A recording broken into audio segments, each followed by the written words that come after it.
திரு ஸ்டாலின் அவர்களே, தமிழகத்தில் இன்றைக்கு எல்லா பகுதியிலும் கிராமத்திலிருந்து நகர வரை இந்த கஞ்சா அமோகமாக விற்பனை நடக்கிறது. இதை தடுத்து நிறுத்துங்கள் என்று பல முறை சட்டமன்றத்தில் பேசினோம். எங்களுடைய சட்டமன்ற உறுப்பினர்கள் பேசினார்கள், பொதுக்கூட்டத்தில் பேசினோம், ஊடகத்தின் வாயிலாக வெளிப்படுத்தினோம், பத்திரிகையின் வாயிலாக வெளிப்படுத்தினோம். ஆனா ஸ்டாலின் அவர்கள் செவிசாய்க்கல, அதற்கு எந்த நடவடிக்கை எடுக்கல. இன்றைக்கு போதை பொருள் நிறைந்த மாநிலமா தமிழ்நாடு காட்சியளித்துக் கொண்டிருக்கிறது.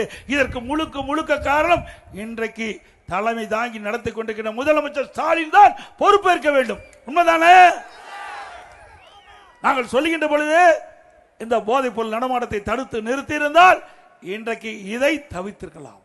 இந்த போதை ஆசாமிகளால் தான் அங்கங்க கொலை, கொல்ல, திருட்டு, வழிப்பறிவு, பாலியல் கொடுமை நடக்கின்ற சம்பவம் இந்த போதை ஆசாமிகளால்.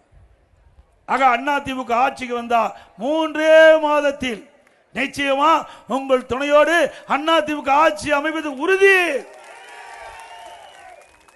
ஆட்சி அமைத்து 3 மாதத்தில் தமிழகத்தில் போதைப் பொருள் அறவாக ஒழிக்கப்படும்.